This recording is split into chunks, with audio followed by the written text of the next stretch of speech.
Well, why don't we get started? I think we have a quorum. The only question I have about the minutes, we're gonna dive into the minutes is, Todd, were you present at the meeting? I don't see your name on the absent or there in person. I was late for that meeting, so I want to make sure. I believe Todd was there. I thought he was there too. I'm sorry, Joe, I didn't hear that. So I'm just looking at the minutes, March 19th, and I don't see your name, but I thought you were, I was late, so I'm not sure, but I thought you were there. Well, that was a long time ago. He's already letting that sunshine get in his way.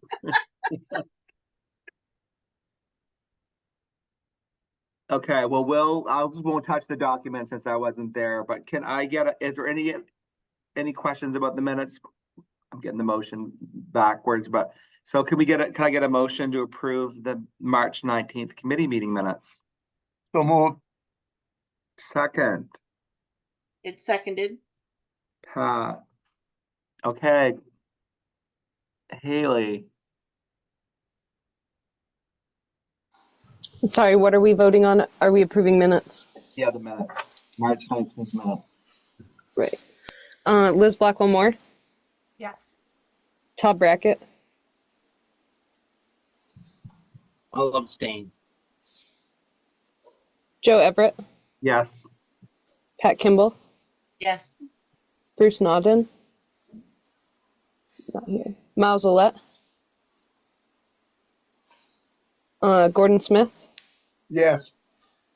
Keena Thacker, Yes. Chastity Toole. Also not here.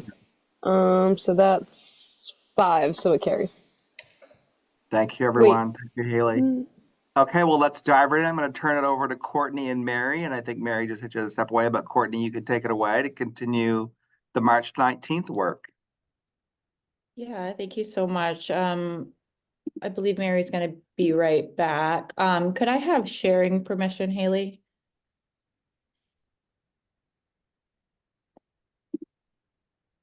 Okay, thank you.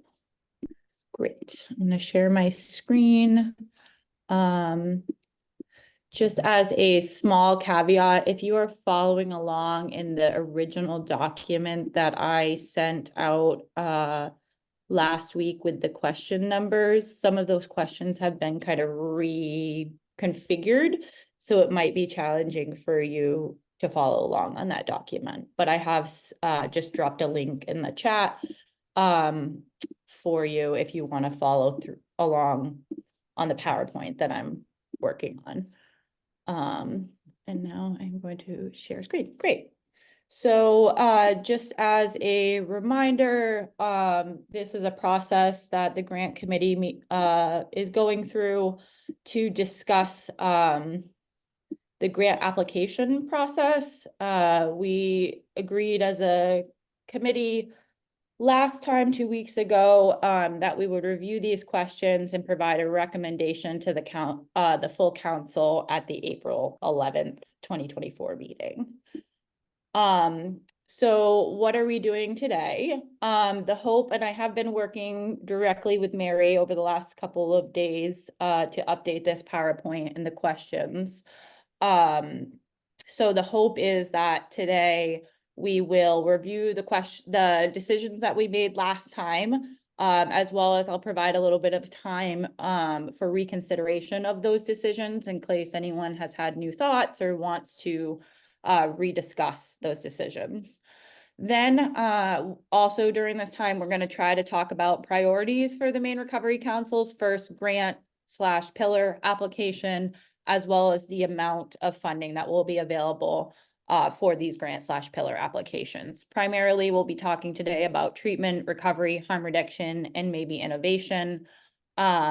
Mary, I believe, has set aside the conversation for prevention. I don't want to speak for her, so if Mary, you're on the call right now, feel free to jump in here, as well as the size of the grant funding awards. Does that all seem correct? Joe and others? Yes, okay. Sounds good. Yeah, Liz. Liz, Sorry, just quickly, I think that sounds great. I just want to put in there that if we make funding decisions without having prevention as a pillar, I just don't want it to get like shortchanged because it isn't within the whole conversation. So I'm sure it won't, but I'm just putting that in as like a little bit of caveat. So thanks. I totally understand, Liz, and is Mary back on the call yet? I mean, I think I understand her point is that like choosing the priorities later because we have a prevention work group that we have assigned to the task of coming up with some of the recommendations for priorities. So I get that that she wants to set that back, which I agree with completely. It's just the funding part. Yeah, I just want to make sure those don't get it doesn't get shortchanged. That's all. So I'll just keep that on our radar, and I'm sure all of you will too. Thank you. Perfect. Thank you, Liz. Gordon? Yeah, if Mary's not back, she and I are down here in Atlanta, as some of you know, at the RX Summit, and we met yesterday. And I can confirm that that's the plan, is that we're only deleting the prevention pillar from the prioritization because of the work group that Liz is putting together. If we decide how much is being allotted to each pillar, we would include prevention in that discussion.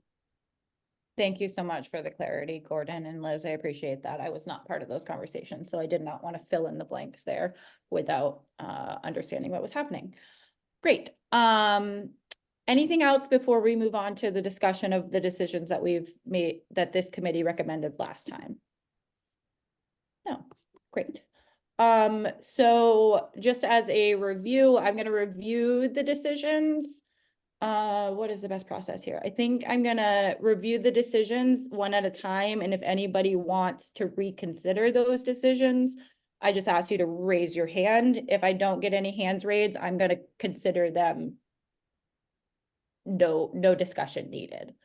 Okay, so the first decision that the committee made was that organizations will primarily receive funding through the application process, although the council does reserve the right to waive this recommendation via council action.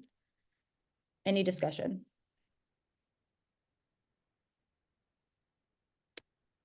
Great, moving on. The second decision was that organizations will initially submit a letter of intent aligned with particular pillars, which have TBT priorities under them, and then that the grant committee will review and score these letters, recommending organizations to submit full proposals to the full council for consideration. Any discussion on that decision?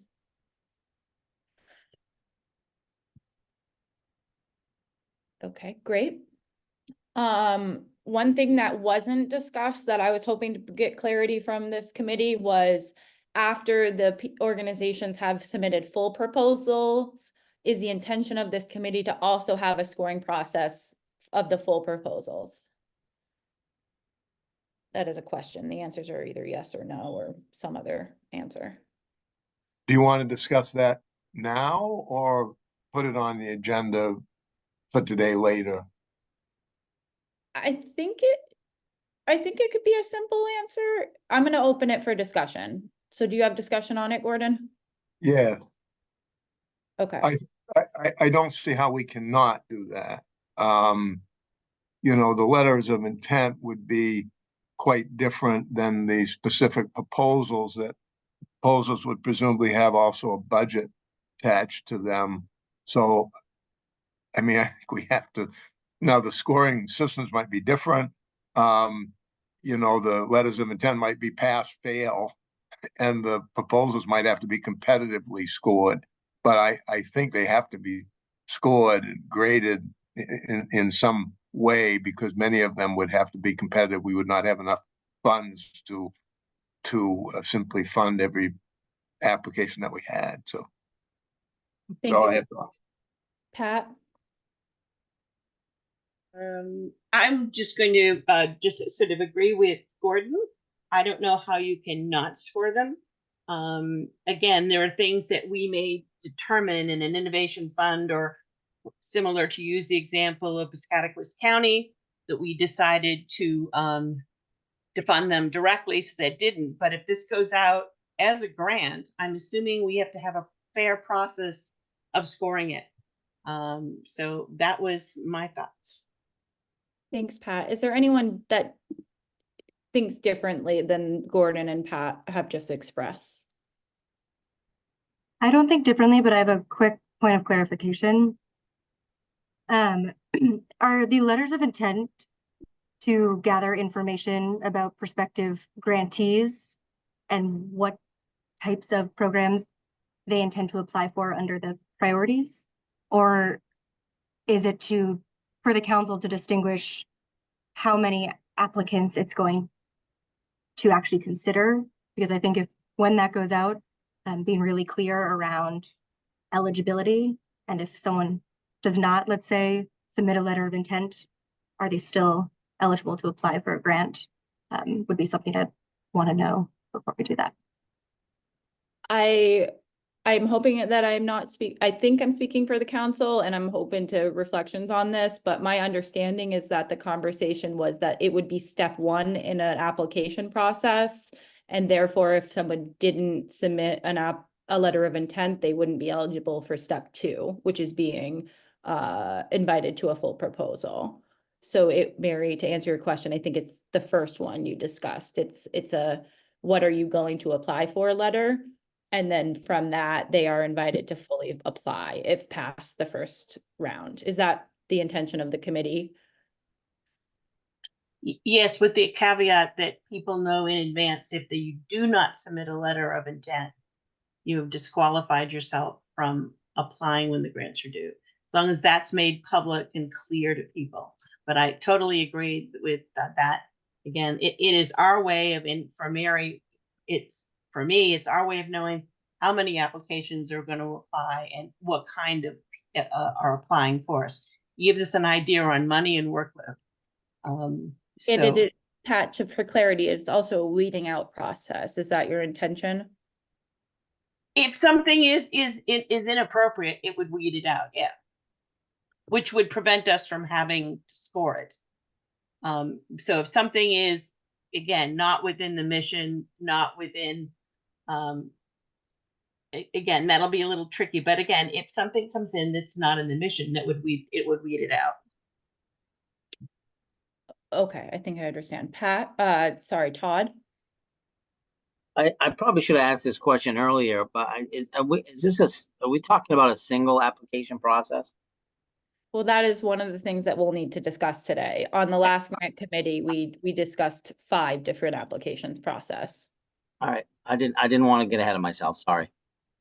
Okay, so for this point of the conversation, I hear that and letters of intents would be used as a first step in an application process. From those letters of intent, the grant committee will decide who will be invited to a full proposal. And then those full proposals will also be scored in a to-determined way. I don't think we need to get that far yet. Mary? Just again to clarify around the letter of intent, I believe the council last meeting had decided not to do an appeals process for the grant application. I imagine that also applies to the letter of intent, but just want to confirm with everybody that if there is pushback around whether or not we move forward with an application after that is submitted, that the process will not be to have an appeals or any process like that. I think that's a question for the committee. Gordon? Enthusiastic supporters of the no appeal doctrine, that would certainly be my intent, that if they're not selected following a letter of intent, there's no appeal. Again, this is not as harsh as it might appear to some observing this meeting, because again, there'll be multiple applications, there'll be each year, and it doesn't mean that you'll never be able to be successful, but it just I don't think there should be appeals from denial, from invitation, from being denied an opportunity to present to be invited to present a full proposal. Thank you, Gordon. Pat? So, I don't think I've ever seen an appeal on a letter of intent before. And although I am sort of on the fence with appeal or no appeal, I don't think we voted on it. I don't have a record of a vote either. There has not Because been I a think it vote. was, It's still on well, my list. again, I have the original thing, so it may not be in the same order, but the question about appeal was question number 17. So I don't think we voted on it. And again, I'm still sort of on the fence. My understanding is there hasn't been a vote unless there was a vote at the meeting, that full council meeting that I missed. So. Well, now that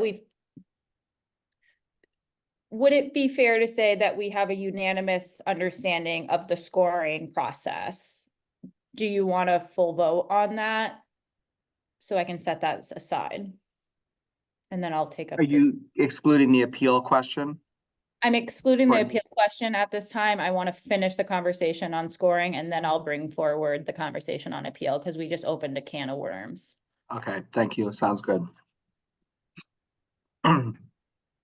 For clarity, can somebody put forward a motion that full applications would also be scored if that is your intention? So moved. Do I have a second? Second, What exactly is the motion, just so I can write it down? Just that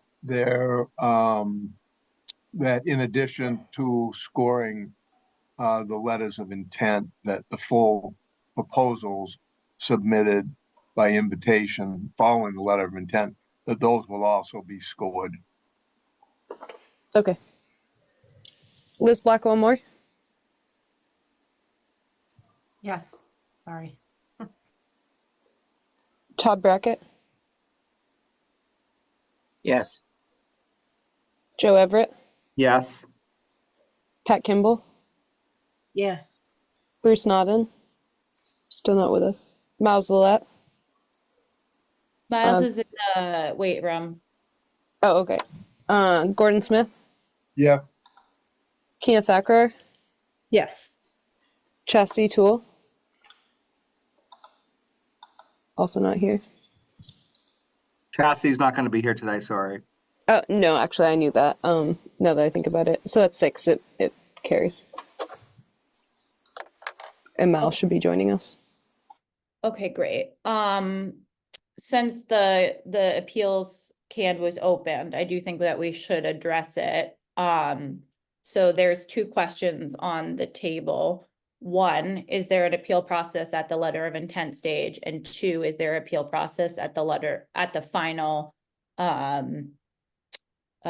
decision of who will get grants and who will not get grants? We've heard from Gordon, who says that there should not be an appeal process. Pat is a little more on the fence around it, not really sure. Are there others who have thoughts on this? I too am on the fence. And I would be curious if Brendan has weighed in on this from the AG's office. Brendan, have you in the past? If he's. I have not yet weighed in on this. I have been putting some thought into I have been putting some thought into whether an appeal process is required and what that would look like, starting with the premise that the council has pretty broad authority under the MOU to direct the funds statewide.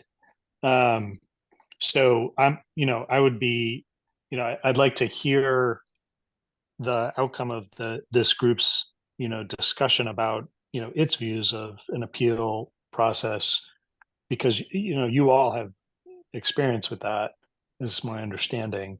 And then, this group's recommendation can be, pending, whatever review that I need to do on that. My instinct is more focused on an appeal process of the final application. Yeah, and my experience with appeals, and I've been here a long time, is more about when an incumbent doesn't win an award, often that results in an appeal, having been in that chair. So I guess I would just want us to, I think we may be able to launch without an appeal process, but there could come a day when we may need that. But Yeah, that's and kind my thinking right now, or my thinking thus far had been about the scoring happen at a committee level with Mhm. appeal to the full council. So Yeah. that's just one, potential version of that. Thank you, Brendan. Thank you, Joe. Gordon? This is a little bit of a question to Brendan, and then a comment, or a comment, then a question. I'll make my comment first. Again, a lot of my opinion is based upon what I've seen the state go through. And if we were to allow an appeal, then we're going to have a whole meeting devoted to, okay, what's the process for an appeal? And can a party move forward with our project, while it's being appealed, which the state has complicated set of rules around that. So again, I just think that we've been under enough pressure to get our project started and spend the money that to further delay things by allowing people to appeal, I don't think is necessary. Secondly, we can always add. It will be easier to add an appeal process than it will be to come up with one and then take it away. So we can always add another level if we wish to do so in the future. But my question to Brendan is, I remember a process as a still an actively licensed lawyer, but I have not looked at this in a long time. But in fact, people can appeal. They can sue us under an 80B appeal, as I recall. I mean, if you have to have standing, they'd have to find that our decision was arbitrary, capricious, discriminatory, or they'd have to base it on some law. But in fact, people ultimately would have some rights of appeal through the court system. Would I be right about that assumption, Brendan? I don't want to weigh in on that right now, Gordon, but I can get back to you about that. Okay, unfair. But I think notice. But I think, a concern I have is, the appeal process through the courts is laborious and difficult. I don't, I would be, I would find it to be helpful to know whether it's, an appeal process through the committee would, cut down on those kinds of opportunities, or those kinds of litigious, moments. Thank you, Brendan. Thank you, Gordon. I'm going to take off my facilitator hat real quick to just say that while my organization has never been awarded a state grant, we have received many foundation grants, and there has never been an appeal process for a foundation simply because the foundation has X amount of money and they have council or board members who make those decisions, and then the decisions are made. And so I would personally be more in the spot of no appeals process, because this council only has so much money and we need to make decisions and we need to get it out. Sorry. So Pat. So here's my thought process. When I hear appeal, my head goes to being a grant reviewer, and appeals have to be that there was a break in the process, that the process wasn't fair, not necessarily there that you didn't get it because the process wasn't fair. People forget that sometimes. They think it's about justifying that their program is better, but it isn't. Appeals are really about the process wasn't fair. So I think I'm leaning towards not having an appeal process, only because, again, it can slow this process down all the more. And I think that if we do a fair scoring process that's very public, that's very out there, I don't think we need it. But it did spark my interest when Brendan said if only a part of the council reviewed it, then could the full council appeal the decision? And that, is that what you said, Brendan?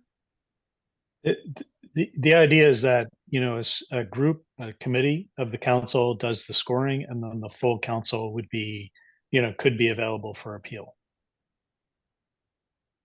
I hadn't thought of that one, so I'm gonna think on that one. But for now, I would probably lean towards, I think the appeal process is just one more thing that we have to do.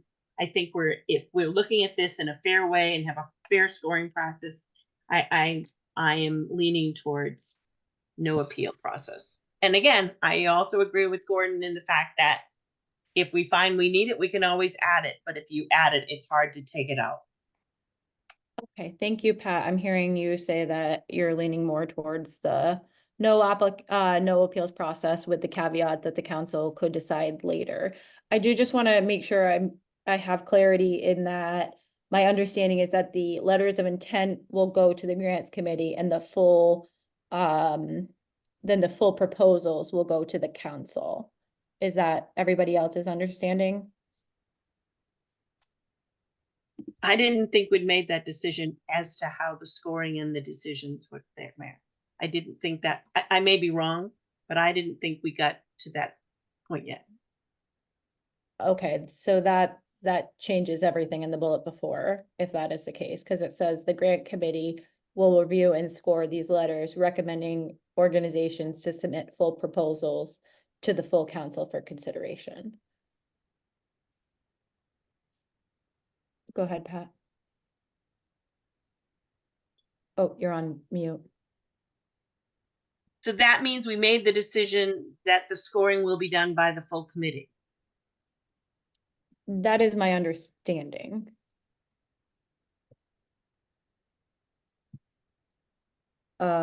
Liz and Todd, I'm sorry, Todd was first. Oh, Todd, go ahead. It's okay. I'm a little confused on that last point, but I'll just listen to that. But my initial thought is also that I'm not in favor of an appeal process for either. I just don't want to see us get bogged down, and I think we'll have plenty of time to revisit it in the near future once we get this first round of applications out, and that's just my 2 cents. Okay, and then I also see Liz in the chat saying that she would also be not in favor of an appeals process. So it does. Go ahead, Liz. I was just going to say, so I'm also agree with the no appeals, but I wanted to say about the full council, I do believe that we can keep this like this, where proposals are submitted to the full council for consideration, and yet still have a subgroup that reads and scores, and the full council gives their approval to whatever a small group. I think there's multiple possibilities here, given even if you say the full council considers the proposals, we may still want a subgroup. I have no idea how we're going to have 16 people read all these applications and score them. I think it's going to be, there's a challenge there, but we could still have a subgroup read them and bring forth recommendations that are approved by the full council, as everything is, where we have it approved by the full council. Yeah, and to provide clarity, Pat, I don't believe that we've figured out all of those parts of the actual implementation of scoring, but more so that at the end of the day, the council has to have a 2/3 vote to approve funding, which is in the MOU. Right, I agree with that. Yeah, I agree with that we approved the funding, but we hadn't, but again, like Liz was saying, it's a complicated process, and to say that all 15 of us are gonna do that process, I didn't know we had agreed on that, but I do know that the final decision always goes with the council. Yes, that is my intention of the way that I have written that. That is what I believe we've figured out. I apologize that there was not clarity there. Okay, so we went down a little bit of a rabbit hole on this appeals process, but it sounds like now we have clarity. And would somebody like to put forward a motion? about maybe no appeals process is what I think I heard.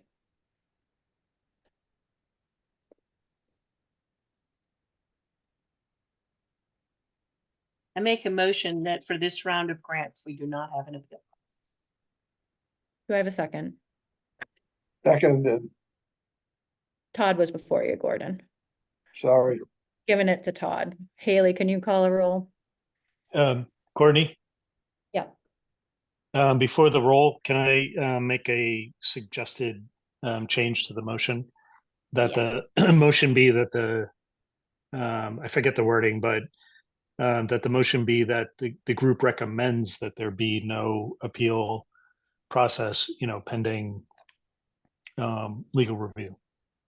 Is that an appropriate amendment? I will amend my motion to that. And it looks like Todd is okay with that too. Or you said for this round, did you mean that for like this round indefinitely till there's a change, or for a particular round of grants?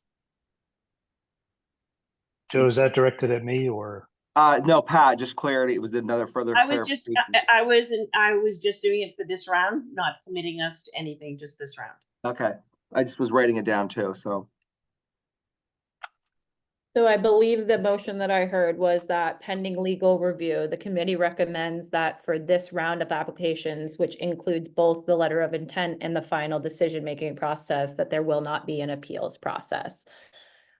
And if a future reiteration of this conversation needs to happen, it can.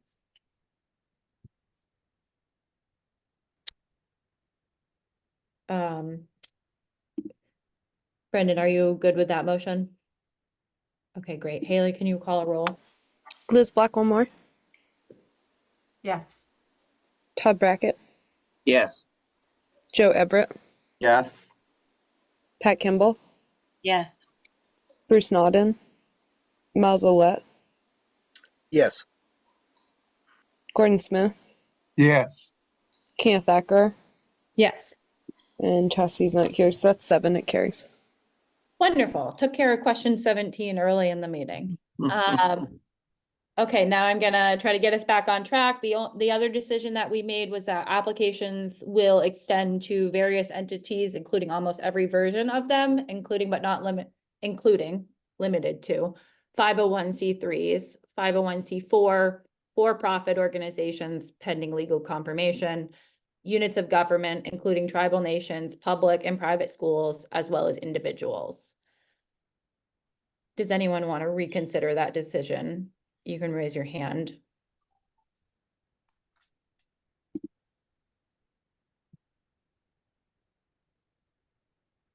Great, thank you. Brendan, have you had any legal consideration updates at this time? Yeah, I've done research and I'm comfortable that that the Recovery Council can direct grants, can award grants to for-profit entities. Wonderful, thank you so much. I'll take the pending confirmation from Brendan out of this recommendation. Just a quick question, maybe for Brendan, and follow up. If that's worded the way it is there, does that preclude anybody who's not a 501c3 or C4 that isn't otherwise listed there? I mean, are you just using those as examples, or are you limiting applications? Maybe I'm just overthinking of it. I'm on a board, for example, of a 501c6 not for profit. I'm just My understanding not that they would apply, because, well, I just use that as an example. Right, my understanding of this list, and hope welcome for feedback from the committee, is that it is a list of organizations that are eligible to apply. So if it's not listed here, they're not eligible.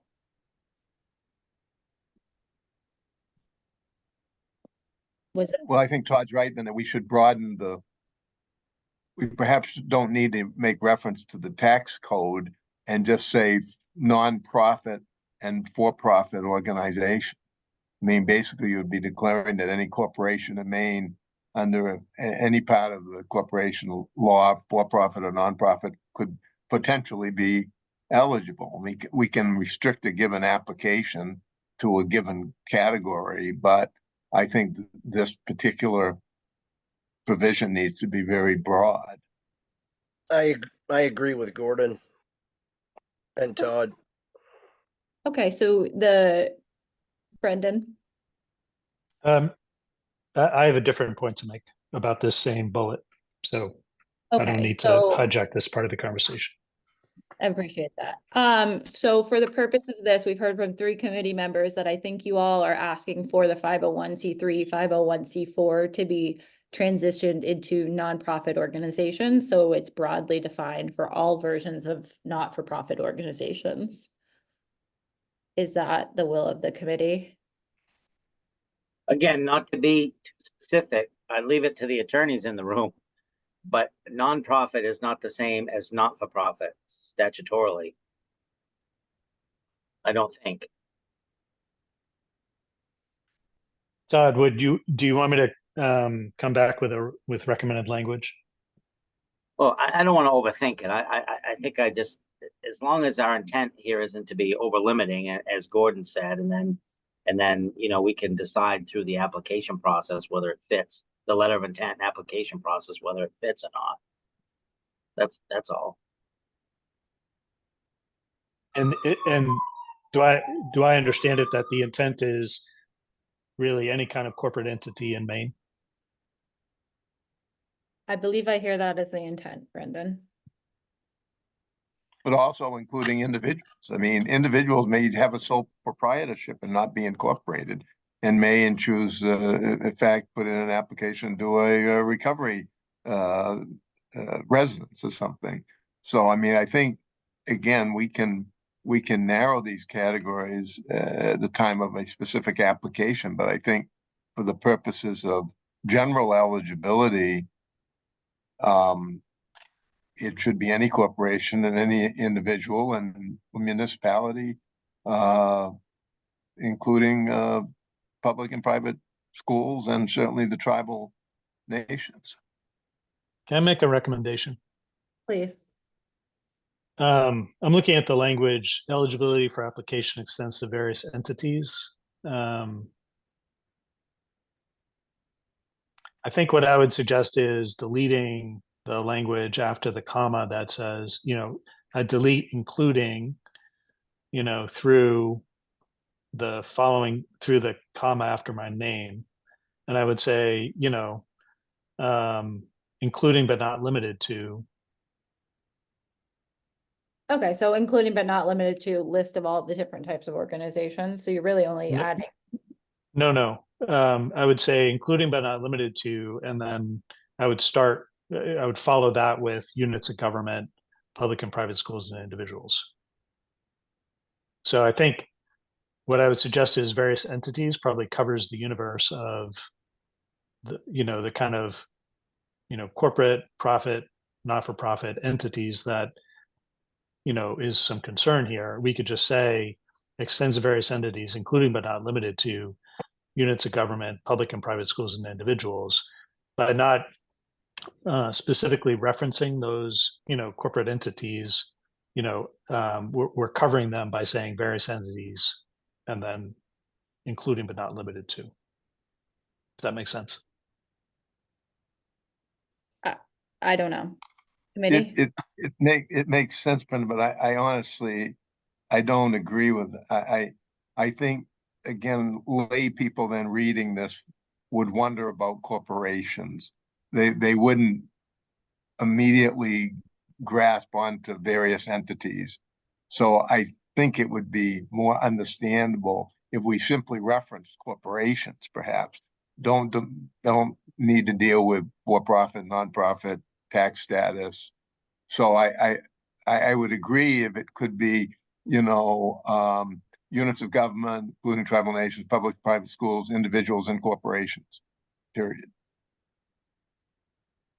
Okay, so I wonder if maybe Gordon and Brendan, you've heard the will of the group. The will of the group is to involve everyone, including but not limited to nonprofits, for-profits, units of government, et cetera, et cetera.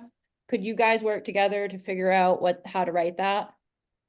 No, Yeah, but I defer with... completely. I defer completely to Brendan Okay. drafting So, for the 11th of however he feels that could be done. Yeah, so Gordon's language works for me. If it works for Todd, but I'm also happy to be responsive and, just take it back and review it. But I'm comfortable with Gordon's construction. And I think that works for me. Did it say nonprofit and for-profit? Because like as a layperson, I would be like, wait, am It I? did not. It avoids saying it Yeah, avoids like getting into the different kinds of corporations. Okay. but would include both, Courtney. I mean, clearly, if you say corporations and don't limit it, plus we've really given ourselves a lot of room by saying including but not limited to. So I think it's the best we're gonna do. And I think it goes without saying that as we do these minutes and make these recommendations to the council on the 11th, Brendan always has the jurisdiction as our council to make suggestions as we see the final language before it goes to the council. Okay, great. So Courtney, I hate to do this, but all of a sudden this thought came to me. Should faith-based organizations be considered or not be considered in this grant process? I don't know why the thought came to me, and I don't want to ball up the wax on all this, but all of a sudden I'm thinking, what if there's a faith-based organization that's looking for funding? Would they Well, be I mean, I eligible? think under current understanding of what the committee is asking, the answer is yes, they would be considered because it's including but not limited to. All right. I Yes. think the decision of if they get funded is like a decision that is separate from whether or not they are a faith-based organization. Correct. Does that answer? Okay, great. That answers your question. Great. I'm gonna table this because it was not my intention for this slide to take us this amount of time. And we do have a lot more things to talk about. Joe, is this the only thing on the agenda for today? Is there anything else on the agenda?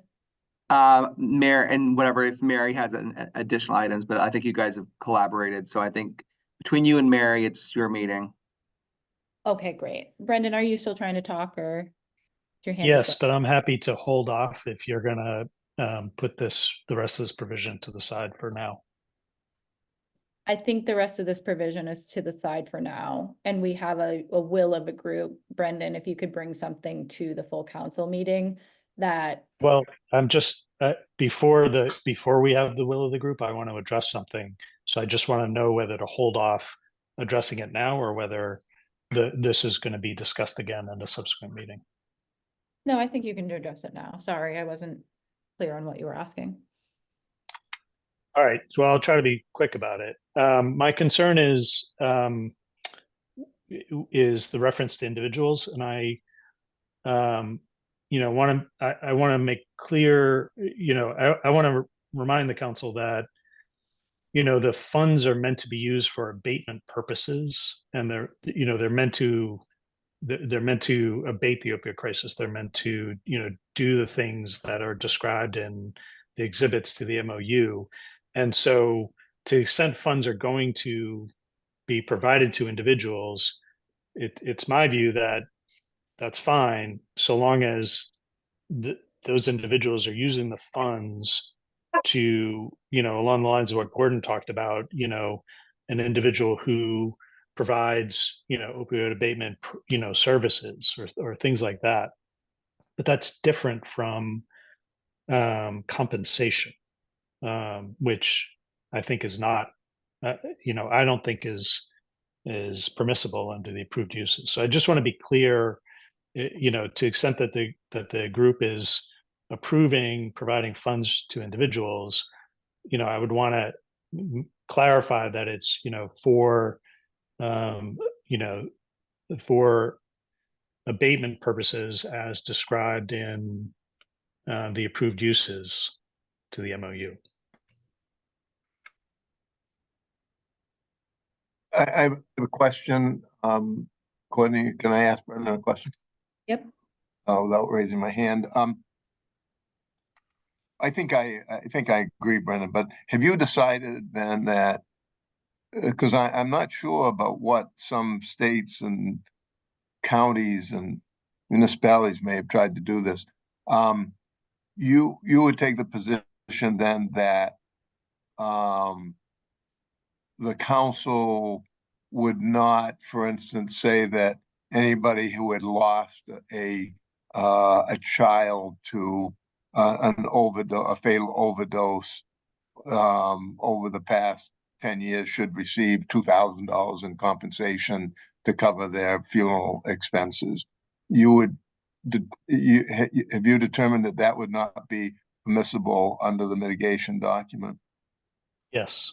Okay, I agree. Because I think some people in other states have tried that. Our MOU is a little more specific than in other states. So for clarity, Brendan, are you recommending that individuals is not included in the list, or? No, Just- because as Gordon pointed out, like an individual could apply for a grant to provide transportation to a detox center or something like that. And I think the council would be, the council may decide that that's an appropriate, abatement use to, help people recover from the opioid crisis. And I think that could be permissible. That would be abatement spending rather than compensation. We could Oh, say, okay. if it was important to do so, that with respect to this individual, I think we put it in a different sentence maybe, so it's not to confuse the matter, but you're really talking about, in the case of individuals who are engaged in mitigation, in activities within the parameters of the mitigation. Just say like who are providing Sure. services as described in the Yeah. in the approved uses to the MOU. Thank you. That sounds appropriate to me. Anyone have a different thought than that?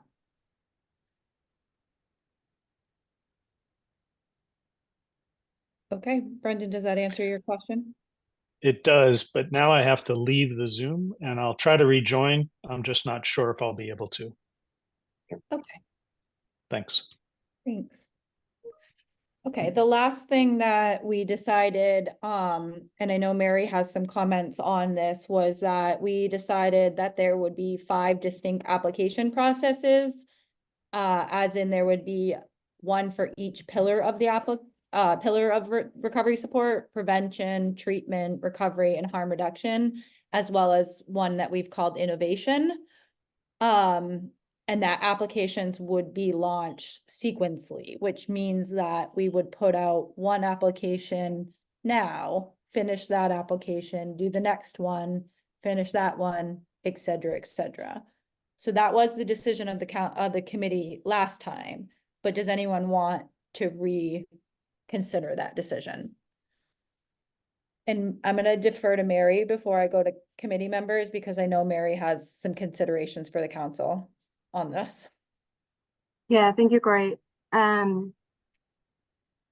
I just want to mention my perspective on this, and I'm not a committee member.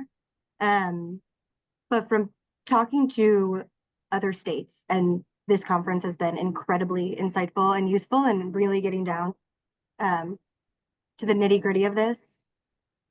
Other states, especially those who've done the letter of intent, have not put out separate grant applications based on either pillar or strategy. And instead, what they've done is put out generally 1 or 2 applications with the priorities listed, and then move forward from there. And what they've done is weighted, as we've discussed, those priorities a little bit more heavily in their scoring process, and also in how they're looking at the funding. I also, just from a capability standpoint, am hesitant and want to express this around us having multiple pillars that we start subsequently and then have different processes all happening at the same time. I think it would be challenging for me, or really anyone else who was doing this with me, to have to, balance starting a grant application while also doing technical assistance, while also supporting the council in the review and that part of it. So if there's a way to streamline that, it would be my recommendation. And I think from just a workflow standpoint, would be easier and more seamless for the council. And I also want to remind folks that this is the first grant opportunity that we will have. And again, from my discussions with other states who have put out grants, they keep reiterating to me that it is a learning process and that in a lot of ways, it's like a needs assessment. When you look to see who applied and what they applied for, you can then make more informed decisions the next grant application that maybe targets different areas. So I just want to put that out there. And I also want the council to consider, beyond just the pillar, if we're looking at the priority strategies, if those have things in common, and it would feel okay for the council to move forward with having those grouped together. I just like to keep that up for consideration. And again, from my perspective, I think would be very helpful. Thank you, Mary. Let me try to reflect this back to you, what I think I hear you saying. So from your perspective as our sole primary full-time consultant / staff, your recommendation is more so that we have 1 or 2 applications that are listed out with priorities and then use the priorities for scoring to add additional scoring processes if they meet the recommendations of the council. And you're concerned about staff capacity and timelines. Did I hear you correctly? Yes, that's correct. And one more point that I'd like to add is I also am hesitant with, having, let's say, 5 grant applications. I think there is an argument that can be made and made very well around how a lot of these programs could fit into multiple of those grants. And I think it might be a challenge as well for the council to fairly evaluate those applications if we're looking at them from a specific perspective, and also make it challenging for applicants if they feel like they have to put either they have to cater their program to fitting a specific pillar, or they don't feel like they maybe fit into one of them. And then with, again, this innovation or this sort of general community grant, we may miss out on some funding opportunities for some really special programs that are going on currently. So thank you for listening. Thank you. And then one question I have, and then I'm going to turn to the committee, is when you're having discussions with these other states that are doing it the way that you're talking about, have they required that the letter of intent be for one of the priorities, or is it they just get scored higher, like an extra 1 point if they are a priority? From what I gather from the states I've talked to, especially at this conference, is their letters of intent are general, and they put out the priorities with the letter of intent and then ask for what types of programs they hope to receive funding for. But it doesn't limit eligibility if you do or do not submit a letter of intent. So folks are still able to apply for a grant even if they don't submit a letter of intent. It sounds to me as though it's more used for the committee or the council to make a more informed decision around the grant and to make sure it's catered to the types of programs and applicants that they know will be applying. Okay, thank you, Mary. And now I'm going to open it up to the committee. There is some comments in the chat. Miles is asking if we can have just one application that covers everything. Todd talks about agreeing with Miles, and then Dr. T talks about having an application that has a drop-down option indicating which pillar / priority it falls under. And Mary says it's a good idea. Now I'm going to let Gordon. Yeah, I kind of agree with that the thread in the chat. I apologize if this is going to take a couple minutes to explain, but I think it's possible to have one application. I see the application as being different than the process, different. And let me throw in the possibility of that I think of the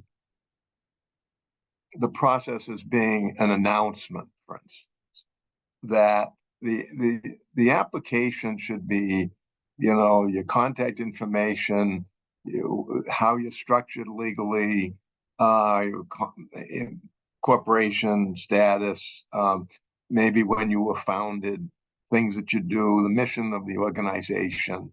Could be one application, it seems to me, but your announcements for each pillar or whatever we're seeking would be obviously individual.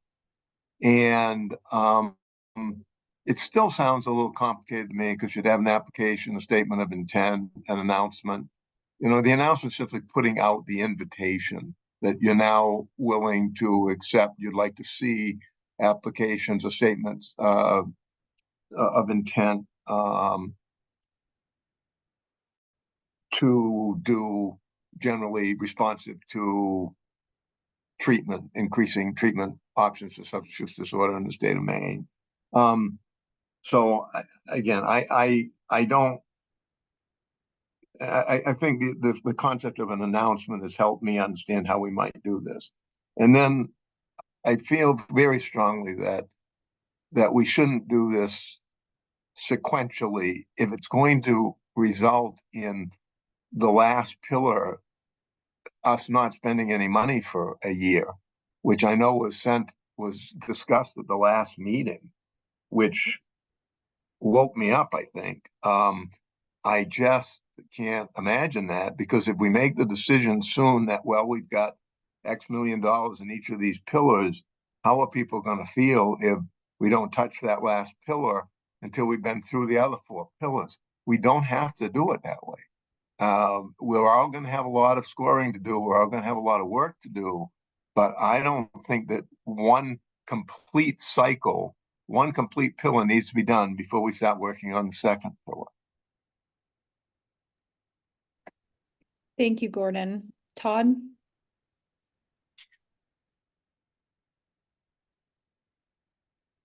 I like the way the thread is going in the chat. That's already been mentioned. And then I'll only say, and maybe I'm jumping ahead, Courtney, again, and if I am, I apologize. You know, my only concern about, well, it sounds like maybe we're trending towards 1 or 2 applications. And that makes me feel a little better, but I still worry about the small, amounts. And what's that? Does that application look the same? For a grant under $10,000, or as it does for a grant for $1 million? I don't know the answer to that, but maybe that discussion is going to come up later on. I just don't want to discourage those folks who may need $5,000 or $10,000 for transportation, or you know what I'm saying? I absolutely do. And there is some discussion questions around how much money this application would be in a couple slides from now. I'm going to take Pat, and then I'm going to try to reflect back what I've heard from the group. So mine will be quick. I don't know what we were all thinking when we described that. I thought, oh no, would be 2 years getting out money. The way that was. So I was going along with the thread and what Gordon said. I think we have 1 application. I think we have a process in place. I do like the idea of a drop down, because then we'll know, is this prevention? Is it, what category does it fall in, kind of thing. But, again, must have been late in the day. I'm thinking to myself, logistically and work wise, the way that laid out, we could be 2 years. And I just don't think that's what we want. So I'm for the 1 application with maybe a drop down or something, but I don't know what I was thinking. I'm not laughing at you, Pat, but I'm just kind of laughing more broadly, because at the end of the last meeting, I tried to be like really slow and really clear to help you all understand the decision that you all had made, because I was like, oh no, like, I don't think people understand that the decision they just made is going to kick out treatment per se to 2 years from now. So, yeah, so just reiterating that is a decision that was made. And so it sounds like the will of the group is to not have it kicked out for 2 years. Dr. T?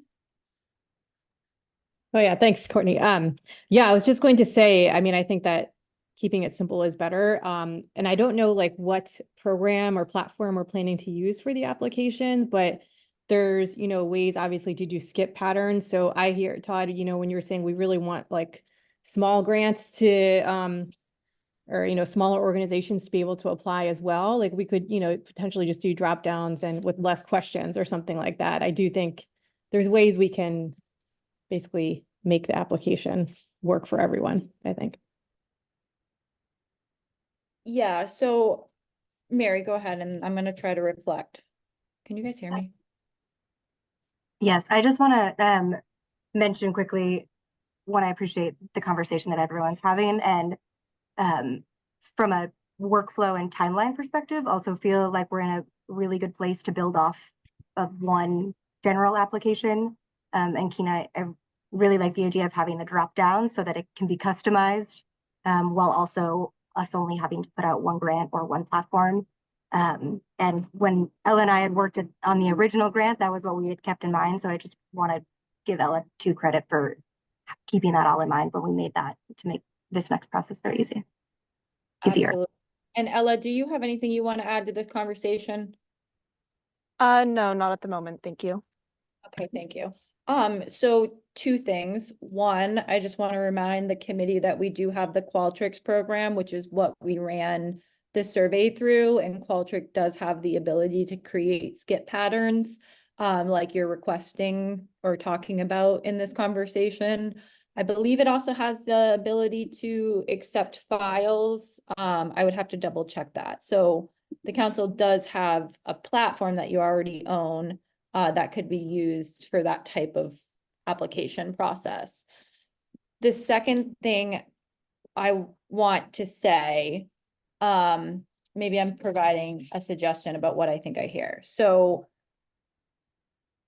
I'm hearing that it's important that there's one application, and that people find it important that there are priorities for that application, but not necessarily the only things that people can apply for. Also, I want to remind everybody that the letter of intent is the first step in the process, and then there's an application. So could it possibly be as simple as this committee creates, I'm going to say 3 things under each of the pillars that are your priorities, and then puts out an announcement that the council is accepting letters of intent with a grid of the priorities as determined by the committee, the council. And then we start getting letter of intent. I mean, that could be put together pretty quickly. And then this committee goes through those letters of intents and makes recommendations to the full council for who will be invited to the next phase. That was a lot. Did I make sense? Mary shaking her head. Others want to respond to that?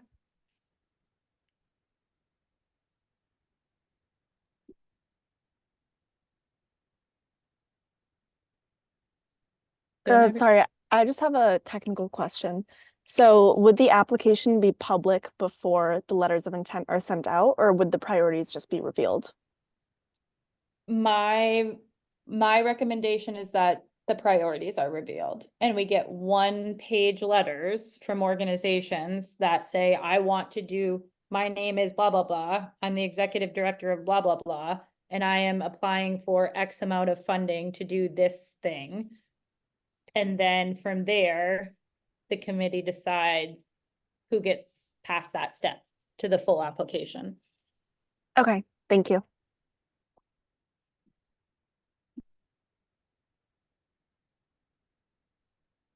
Miles?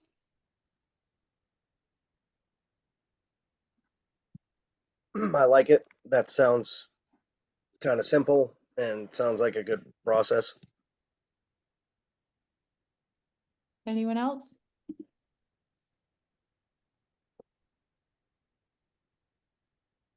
Gordon? Do you have No, thoughts?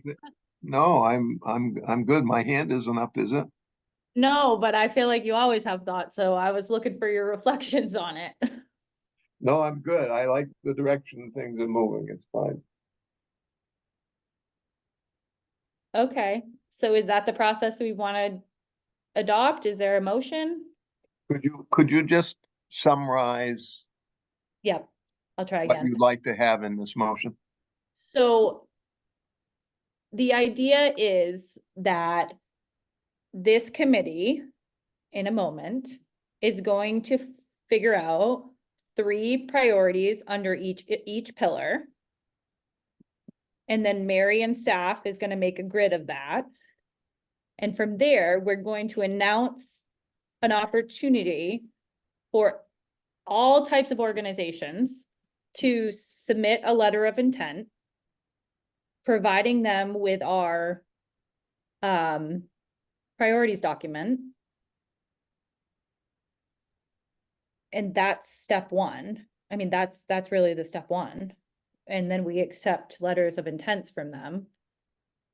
And this committee decides who gets to the next step. And we would be recommending, part of the motion would be, this is the process that we would recommend to the council on April 11th. Yes, Gordon.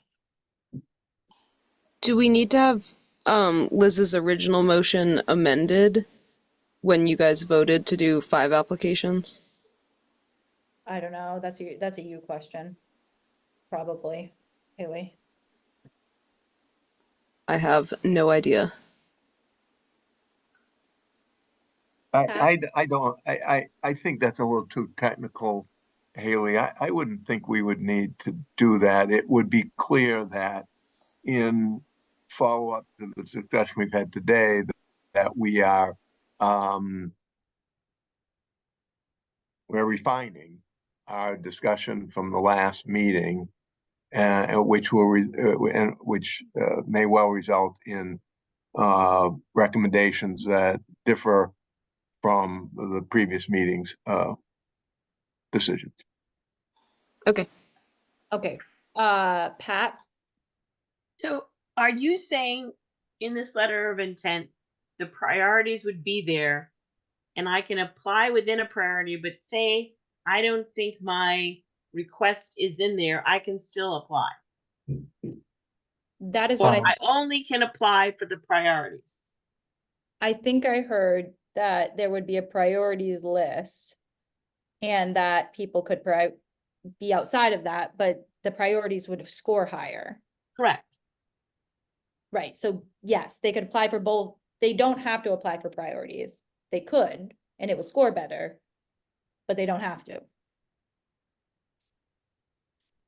And this committee is going to decide on the priorities, not the full council? No, this committee is going to make a recommendation to Okay. the full. And my recommendation is that it's not more than 3 per pillar, but that's just so that there's not there's got to be a limit somewhere. Can't be 100 priorities per pillar. So.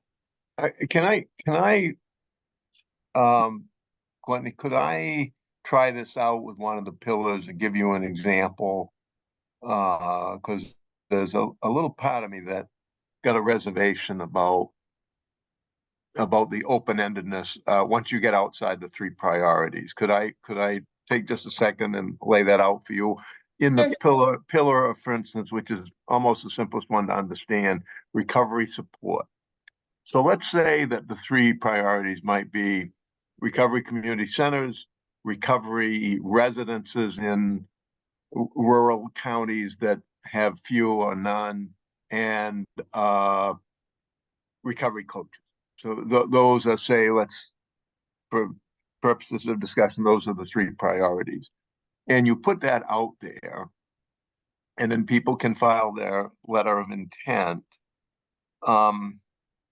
To me, for that pillar, for this initial announcement, that's enough.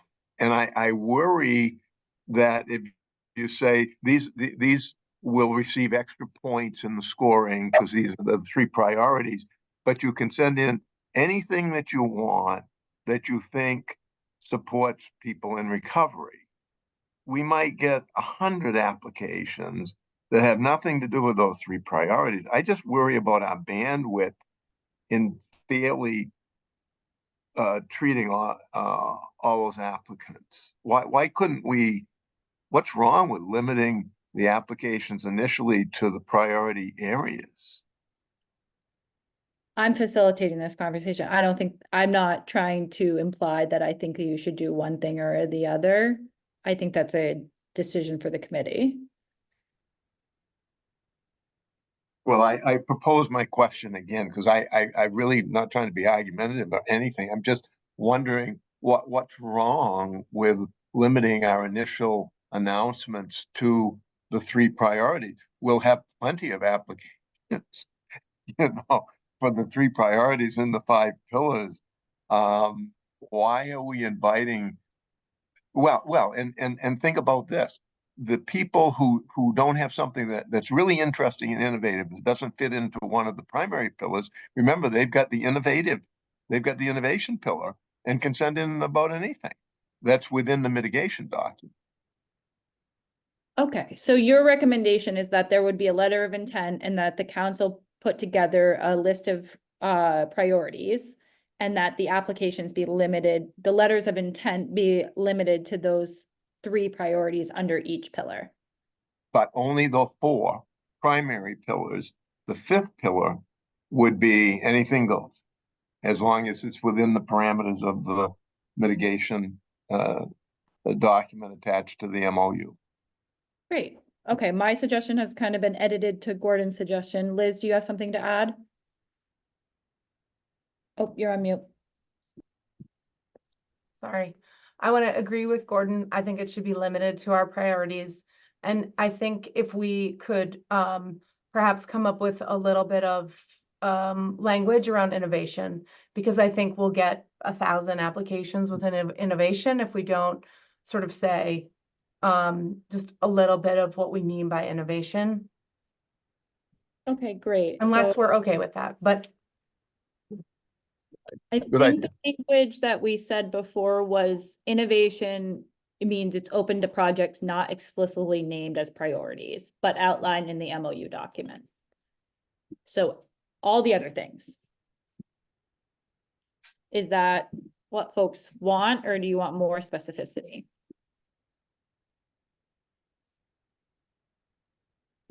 I think we should have more specificity. Maybe we don't want to decide that this second if we want to move on.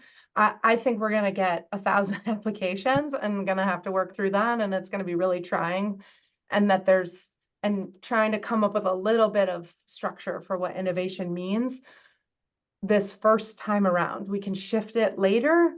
I just think if we don't want to put ourselves in a position to have to read hundreds of applications that we can't get through, that I worry for us doing this in a timely way.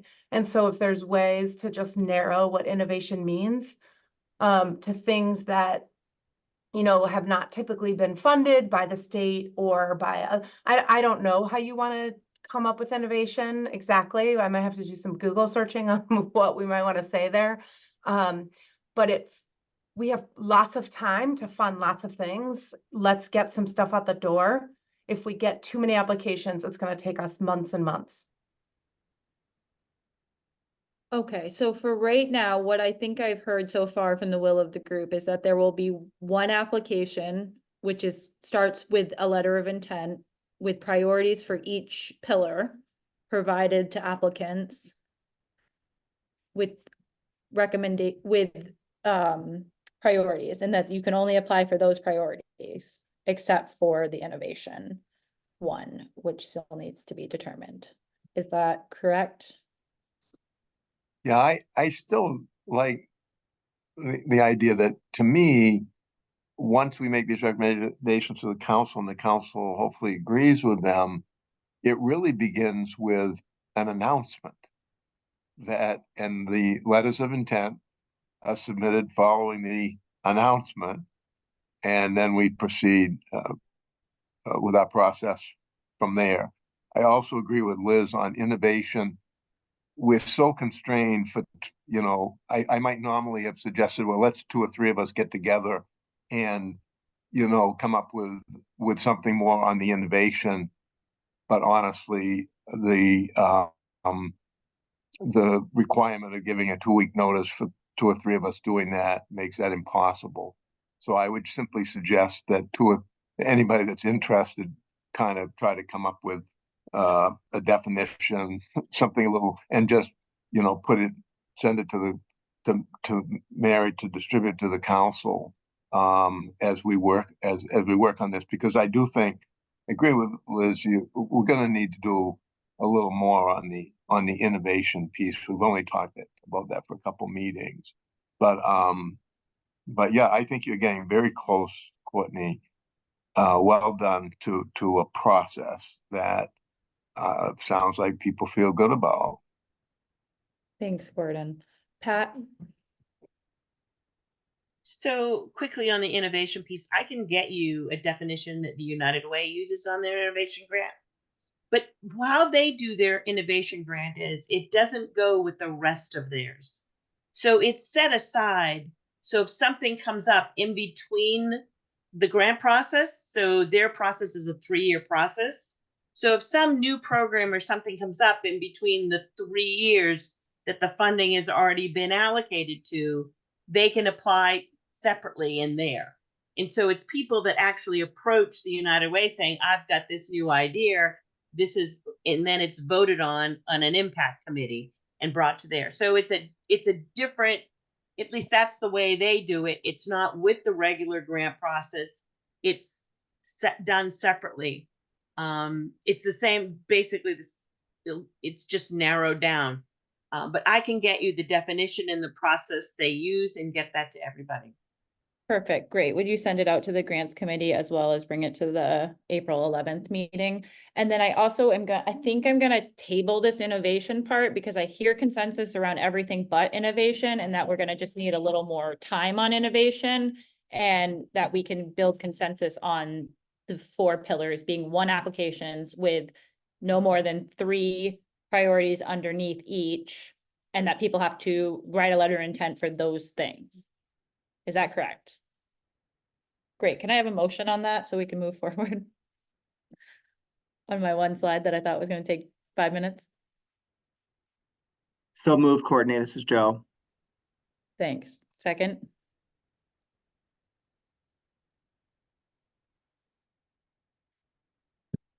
I'll second that. Thanks, Pat. And Haley, the intention of this motion is to replace the previous motion, just for the record. Can you call the roll? Yep. Liz Block, one more. Yes. Todd Brackett. Yes. Sorry to be that person, but I do have to be able to see you, Todd. Can you turn your camera on? I'm trying to multitask. I apologize. Yes. Thank you. As long as you're not on the golf course. Joe Everett. Yes. Pat Kimball. Yes. Bruce Nodden, not here. Mausolette. Yes. Gordon Smith. Yes. Kenneth Thacker. Yes. And that's 7. It carries. Okay, thank you. And then for this part of the process, I'm going to turn it over to Mary, who has been working with all of you to start to narrow the priorities of this committee. Mary, do you want to help give some background on what you've been up to and what this slide portrays? Yes, thank you. So this slide was made to help us sort of organize ourselves in this conversation and hopefully help root us with what the question at hand truly is. So when all of you responded, or actually only about, I think I received about 6 responses from folks on the survey around the priorities. What Ella and I did with that is we looked at how each priority area was ranked, and then we took the average score, which is what was shown in the spreadsheet that was sent out to everybody to help us get the top 5 priorities in each of the pillars. And then from there, we went and we looked at Dr. Johnson's research to see what sort of supporting evidence or evidence-based practices were mentioned in, well, both her reports and also any of the resources that she provided us. And Ella took a really in-depth look at all of those, and I appreciate all the time she spent on that because it's no small feat to look at report after report. But she was able to pull any information that applied to, again, each of those top 5 funding priorities in each pillar, just to give background and hopefully a good reference point for folks. I know that, you know, through the discussion with Dr. Johnson, we created that list of our top priorities. And so this was hopefully to help take the next step to make sure that, again, all of our decisions are really rooted in that the best evidence-based practices. And then from there, I also looked at the testimonies and survey, and a couple months ago, I had went through and coded all of those to see how each either reacted or applied to the different priority areas. And so I made a mention of, you know, generally how many testimonies included a note about that specific priority.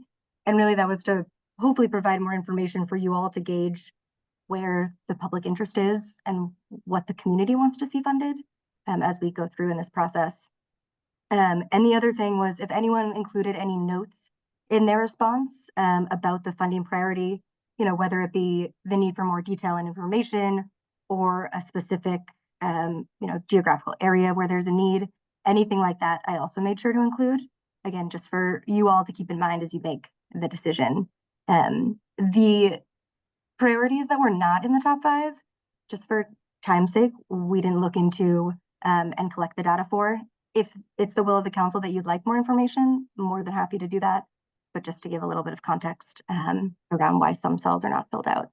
And the prevention pillar was also not filled out based on discussions around the prevention working group that the council, and again, please correct me if I'm wrong, the council was going to use the recommendations from that group, which Liz, thank you for starting to spearhead that and get a group together. Those recommendations would help inform the grant process. If the council would like a separate prevention grant that we move forward with, you know, before those recommendations are made, just let me know and I can provide that information. But that was a bit of the background on how that information was collected. Thank you, Mary. And for the committee, would the committee like her to screen share the spreadsheet she's talking about to be able to go through them? The hope is that through the conversation we're having, and I'm not sure that we're going to have enough time to get through all 3 of them right now, but through the conversation that we're having, this committee will be able to recommend 3 things under each of these pillars to the broader council as council priorities. Mary. And I also just want to mention that from discussions with other states who did the letters of intent, those letters were incredibly helpful in how they decided on their funding allocation. So I just want to put it out there that we don't necessarily, from a process standpoint, maybe need to decide on the funding allocation today, but that we can use the priorities that are decided and again, the input to help us decide on those specific allocations. So I just want to say that and have that kept in mind as we work through this. And Courtney, do you want me to pull that up or? I think so. Do people want to see the full spreadsheet so you have context? I have just a quick question. These priorities exclude the prior #1 priority that we did in December. Yes. Okay. Yes. If it was already funded, it was not included as an option for being scored when we sent that spreadsheet out. So there was no ranking with that. And again, if the council would like to see further funding in those areas, we could change that. But my impression was that we were looking for funding opportunities outside of the awards that have already been out. And Mary, you took these priorities from the bigger sheet, right? Yes, these are the top 5. And again, hopefully, I think this is a bit easier way to look at that and not be so in the weeds. But I wanted to make sure, again, everyone had access to that spreadsheet for reference. So if it's easier, what we could do is I'm happy to pull the spreadsheet up to reference on my end and answer questions, whatever feels most appropriate for the council's deliberations. Let me try it this way, Mary. Could we just start with, let's talk about treatment. Can each individual council member on here talk about what you see as the top 3, and you can use this 5 for reference, priorities in the treatment pillar? let's start there and see if we can build consensus here. Pat. You're on mute, sorry. So I first have a question. My question is, these were top priorities. And so when I'm looking at this, I don't want to get complicate this, but I look at it and I think residential treatment. I know that the state just put a lot of money into the residential treatment. Is that still a necessary piece? Do we leave it there? I guess never mind. I'm gonna leave that thought away. Yeah, can we try to yeah. process, just let's try to get through a process. You want me to just name my top 5? Top 3. Top 3. Why only 3? Because I'm attempting to I mean, if you want to name 7, I guess that is acceptable. But at some point you have to limit it. My thought is, I'm sorry, Pat, I didn't mean to interrupt. I apologize. No, please do. Just looking at this document, Mary's pulled together, you know, that list, the top priorities that we had listed by number. These 5 look good to me. Well, Can Gordon? Okay. well, we could, We could accept this. yeah, we could. I mean, another variable would, instead of people picking their top 3, they could simply rank the 5 that are there. The result isn't much different. Rank them 1, 2, 3, 4, 5. I mean, Can I make a suggestion? Oh, sorry, Joe. Yes. I just landing with Todd. Like, I think Mary, you did all this work. I kind of like all 5 of them. For now, like could we just sort of move forward with the 5, Courtney? I mean, I think that you've really narrowed it down well for me. Was that you where you were mean, Joe, though, without Gordon, you're breaking up.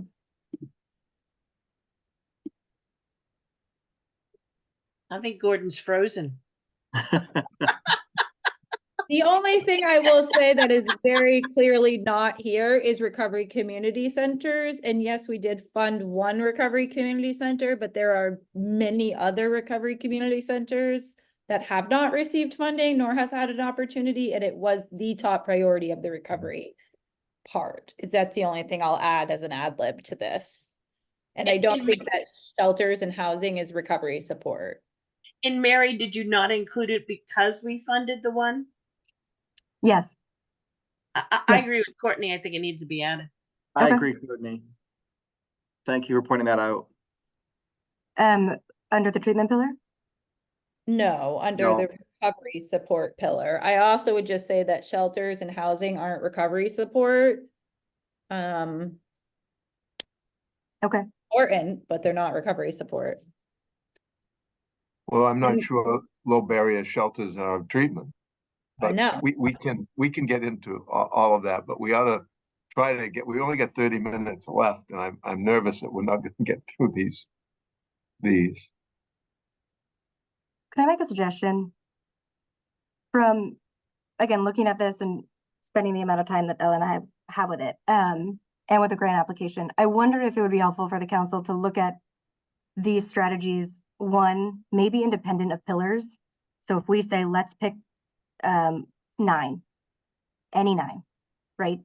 And then also if the council looks at these as all very worthy of funding, but which opportunities might be the most suitable to a grant application versus another form of funding. Those are my only 2 notes that I wanted to add. Will of the committee will take the first question. Do you want to think about this independently from the pillars? I feel like this is where the committee always spirals out of control. It's picking priorities. So I feel like there's got to be a way to do this. I'd rather personally start with the pillars, but I did want to ask a question too about the number 1 priority. That's a very complicated question about, I think we need to list them under each of the pillars because, absolutely, I'm not done advocating for more money with each of the number 1 priorities. before we get into some of these secondary priorities. So I don't think we should just assume that, okay, you know, detox beds under treatment was number one, for instance, I believe. And so that being the case, we're not done with the, you know, I think you get my point. And I think you've already agreed that the number one priority would be back on there and then take it from there. Okay. Other thoughts? Mary? Well, just to help move the decision along, can I just add, or if we look at the spreadsheet, I mean, those priority areas are already listed. If the council feels okay with moving forward and having discussions around those without the supporting evidence, that's really all that's missing. And we can extend these to include the top 6 versus just the top 5. Would that feel like a more appropriate way to start the discussion? I like Is- that. Is the ahead. intent, though, that the council would then pare that down a little bit, or that actually we might go to an announcement and allow applications for any of these 6 items in a particular pillar? I mean, I think that that's a decision that this committee can make to the council, and the council will make that decision. My recommendation is 6 is a lot. But I could be wrong. Pat? Mute. So I think that the priorities are there. They also serve as examples of what's within the MOU and what you can apply for. And I think that if I look at and I think in my head of the people that are already reaching out to us via the emails about who they are, they're within those. I think they're broad enough so you're not discouraging anybody, but you're also people have an understanding what's in the MOU, and they have an understanding of what, again, those priorities were not just based on what the council thought. It was about testimony. It was about surveys. It was, again, it's not just 15 people's priorities. It was priorities from gathering from the research that Dr. Johnson did. So those priorities were set. So I like them separated in the pillars. Only for me, it sort of, gives a better view of a continuum.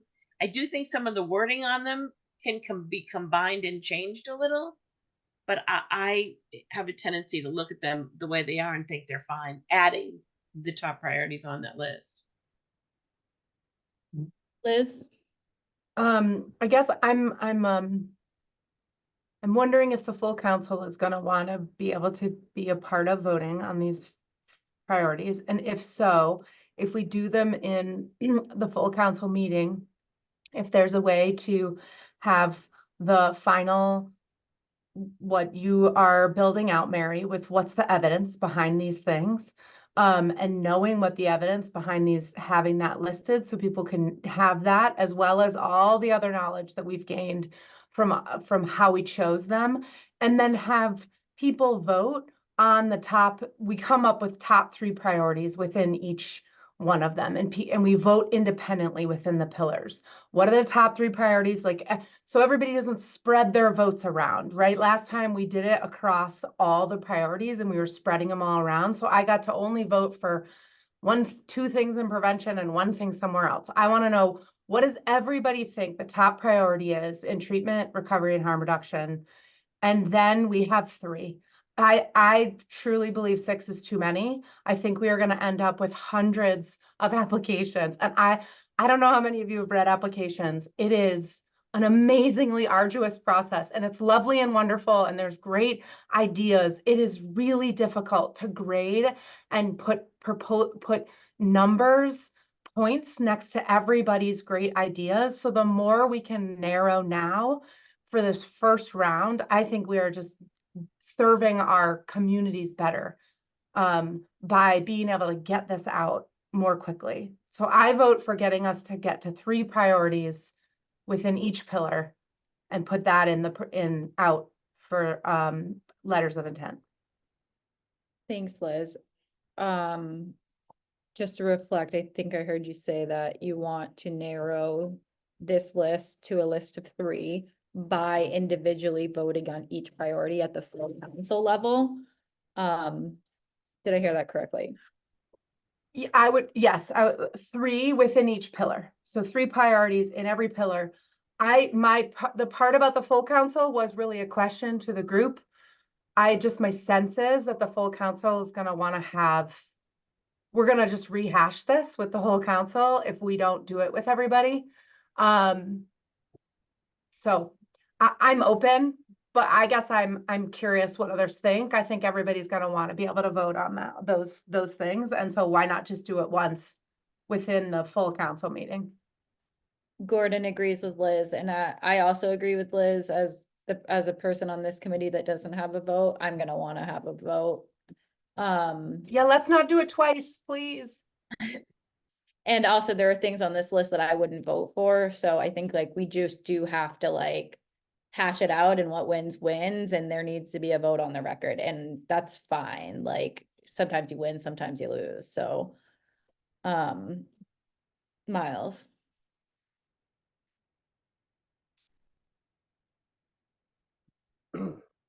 Hi, are we looking at all of these pillars having the same value? Like in term of there's priorities and strategies under each pillar, but what if some of these strategies or priorities under each pillar are more important than other top in other pillars? Like, are we looking at all like like we're gonna do 25% for each pillar? Like, are they all worth the same? Well, that is exactly that. Those are the questions that I was attempting to get us to. And I wonder if maybe with the last 20 minutes of our meeting that we can say together that the full council is going to want to have a decision around the top whatever number of priorities. And that Mary can provide her spreadsheet to the full council, and that can be a primary discussion point for the April 11th meeting. Cause I mean, I think it is the most important decision that this council is gonna make in the next couple minutes or next couple months. And instead focus the next 19 minutes on a couple of lesser intense questions. Got it. Thank you. Mary. My only request before that vote and discussion happens would be, I just want to make sure that that we don't get caught up in the wording of these priority areas, or that something isn't included, and then that keeps us from moving forward with a discussion that feels comprehensive. And so I want to say that, and would love a sense of how the committee hopes to engage in that discussion. You know, Dr. Johnson, right? Everyone put sticky notes around things. If everyone wants 3 sticky notes to put in each pillar, then that's great. It would be helpful to have a sense of what type of activity the council would like to move forward with to help with that decision process, to make sure it's prepared and we're ready for that. Thoughts? Gordon? You're on mute. I have a straightforward thought about that. I think it's the most important thing we're gonna do at that meeting, and that we could start out. I mean, it wouldn't take that long to basically take the sticky note thing and just do it orally, as if we were taking a vote, because again, there'll be a lot of people observing, a lot of members of the public observing this meeting. And I think each one of us can take a couple minutes and identify our 3 priorities in each of those pillars. And Haley or Ella or Mary can keep track of that and give us the vote when we're done. I don't think it should take more than a half hour probably to go through that process.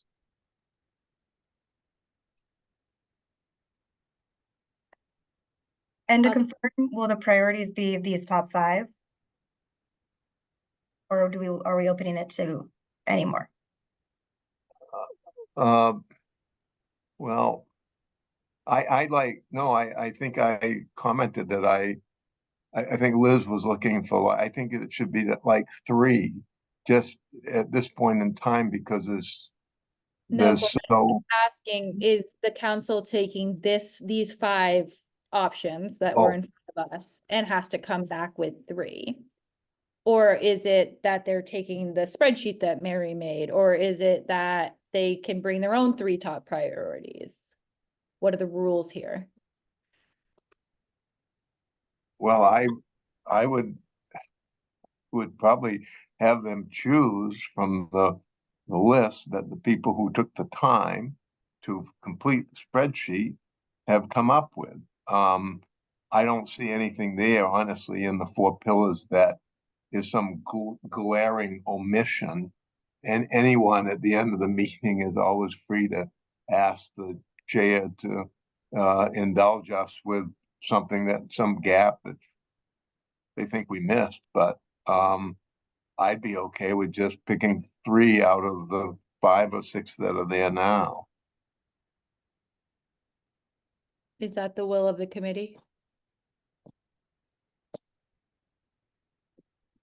Like a gauge, is that what you want to do? You're not quite there, you're definitely not there. Give me a thumbs up here.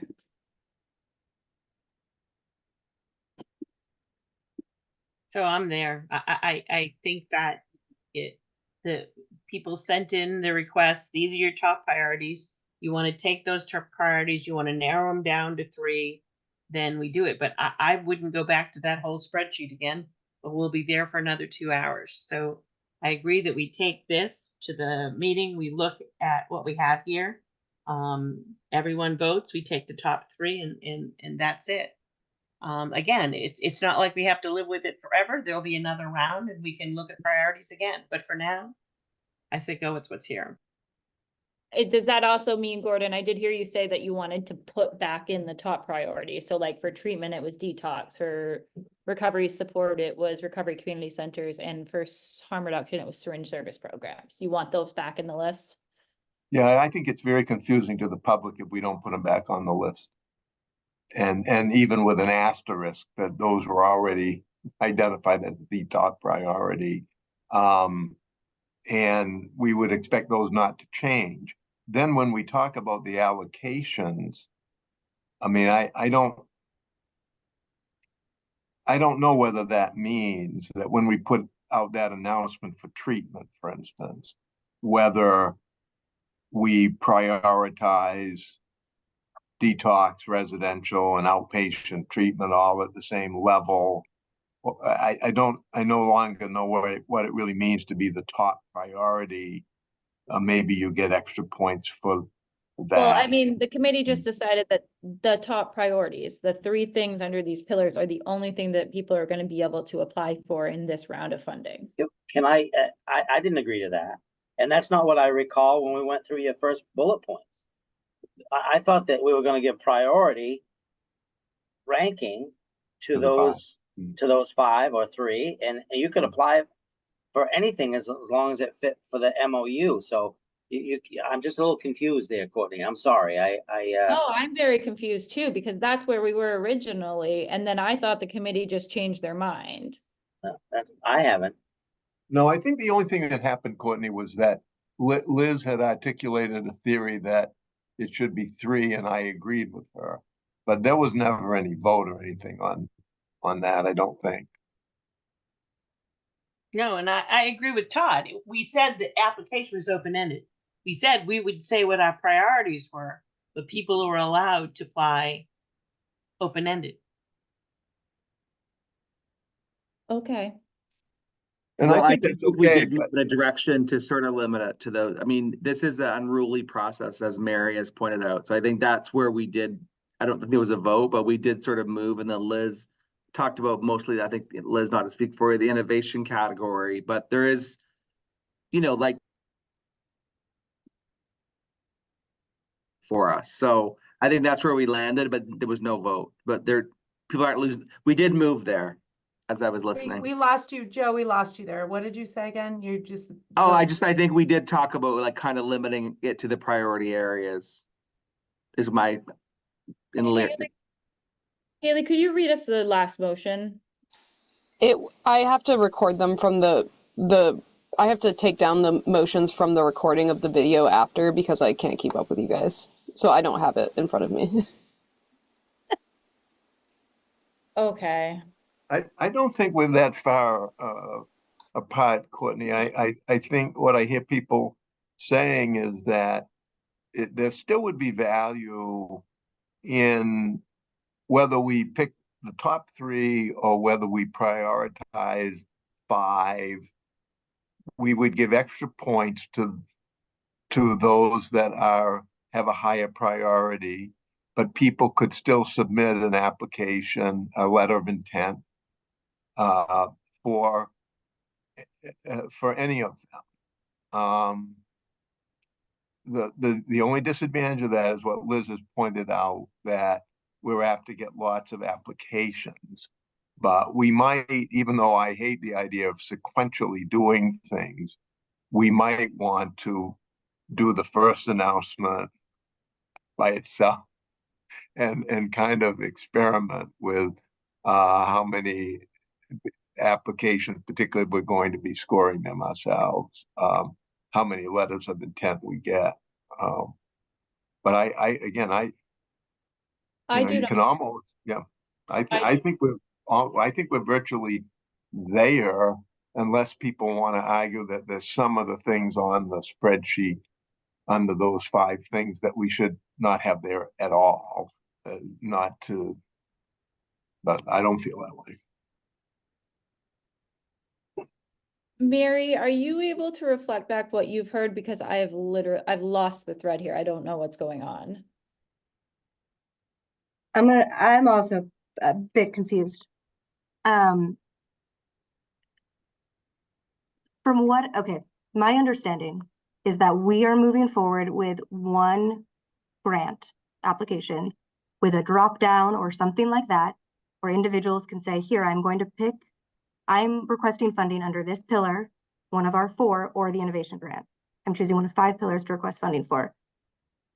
Here is the priority areas that the council would like to see funded.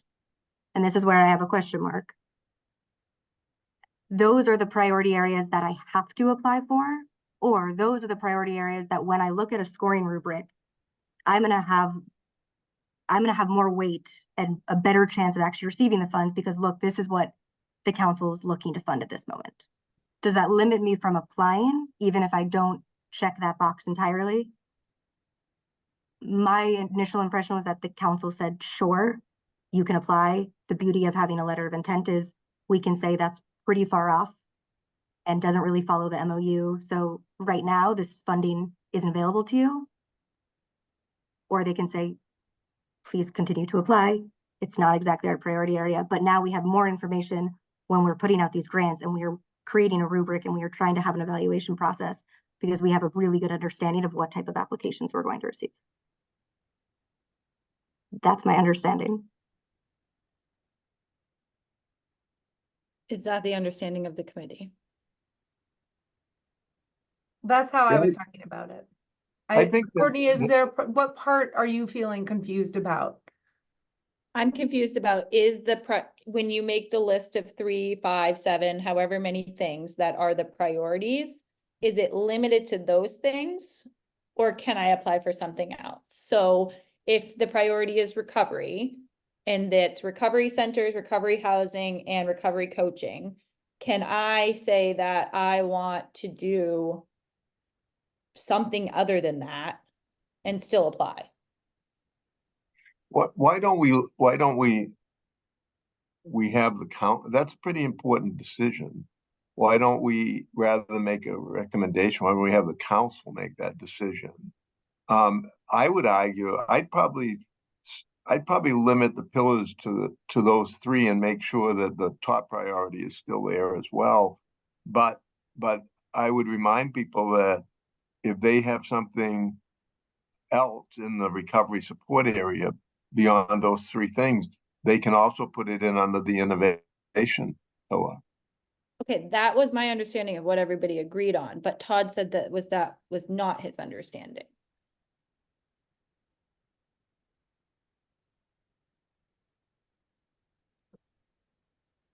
Am I frozen? No, looks like Kina has her hand up. Dr. T? Oh yeah, I was just putting in the chat. I mean, I think that if we were having a drop down, we just, simply have an other category. And I hear you, Liz. I mean, I agree that we should try for our own sanity to try to narrow down the topics, but I think that, the reality is this is volunteer work, and maybe just the caveat is if it falls into the other priority, category, that there could be just some delay in reviewing those. I mean, I think we just have to be realistic too, while still being open to people's ideas. Liz? Yeah, I guess I would agree with that. I think there's a way to say, like in the LOI, here's the pillars, here's the priority areas. If you do not choose these, you may or may not be asked to provide a full proposal. Like it may knock you out a full proposal status because we just get too many and we're inundated. And we just decide we cannot read hundreds of proposals, and we say we're going to limit to the priority areas, but that we allow people to do it. Like, let's see what, I think we can do both. And I hear that like there are people that want to do both, that the group wants to have a full scope without having everybody do a proposal. Okay, so I'm back to hearing that of the people who have spoke, that the pillars would be limited to the priorities and that the innovation or other is for everything else. I think innovation is its own, pillar, but each pillar, for example, can have an other category. Do you know what I mean? Like an other strategy. Yeah, Courtney, I was not saying that, what you just said. I'm saying in the LOI, you could have people, if they're not choosing the priority area for that pillar, they choose other, and they may or may not, we might automatically choose to not have them go forward with a full proposal because they didn't choose one of our priorities. Okay. But we still And I get like- to see it. We get to see what they had in mind, and we can say, look, in the recovery category, we only had 4 applicants who are in our priority area, but look at all these other ones we got. Let's just put them all in the scope of like looking through them. But we don't make people go through the whole arduous process of a proposal for something that we're never going to fund. Okay. I like that. I agree. And the concept is another category, another option in each category. Like it. Can I just review something for my own understanding? So there's 2 motions from last week. The first, which I think is out now, we've gone over it with a new motion today, was to create individual applications for each pillar that are sent out at different times. That's out. That's gone, right? That's gone. And We then all there's agree a on that. second motion that the council have specific funding opportunities under each pillar and that they create a separate funding application that is an open process. That's still in. We're going to do a different motion to get rid of that too. That's the one we just did, right, Mary? Yes, Sorry, although Haley. I don't know, like the wording of it, Haley, if it can still, I mean, this is a general grant with priorities in it. So I don't, yes, and it's a little bit more specific than what you just said. Haley, is that the motion that just happened on this? No, meeting? sorry, I'm talking, these are motions you previously passed. I want to know which of these still, are both of them out now? Is just the first one out? Both of them are out. Okay. Just wanted to understand for my sanity. Thank you. Well, I just a question, and I know we're running out of time. I apologize, but I come back to that $5,000 application. I mean, I've heard it said. I don't know if that's in reference to what the second motion you just talked about, Haley, was left it a little more open ended for, or is it we're just going to leave it to Mary and Ella and everybody else who's been working on the application to just make the drop down boxes maybe less if they're asking for less money. I know both were discussed. I just worry about the process being too cumbersome for somebody who's just looking for a fairly simple, straightforward low-cost project. I'm not sure that that was like encompassed by the motion that was voted on 2 weeks ago. I don't think like the issue of different funding amounts was taken into consideration when that motion was made. Mary? Todd, I appreciate what you're saying and that you're bringing that back in, because I think it is going to be easy to get lost in these big projects and also forget about the little guys. And I wonder if the council would be comfortable with, again, so at the full council meeting, we have a discussion around the priorities. We take the top 5 in each pillar and then we limit it to the top 3. So we will have 12. Are we going to use, I guess the prevention, I'm assuming is still out of it. Please let me know if that's wrong. We're going to have 9 priority areas that are topics that we're going to discuss. That will be included in a letter of intent. And then from the letter of intent, we will draft the application with those drop downs after the funding discussions have happened and the actual vote around what's included within the grant application, once the drop down navigates you to the correct application. And just to be clear, Mary, the only other would be an option in LOI. And then Okay. I'm just asking, is that right, Liz? And I Tina? think that depends on what the LOI, that the other is in the LOI, and then once we get the LOIs, we decide whether we want to include the other category in the application. Okay, I think that's how we give ourselves the room to see what we have and see what came before us and then make a determination on that. perfect.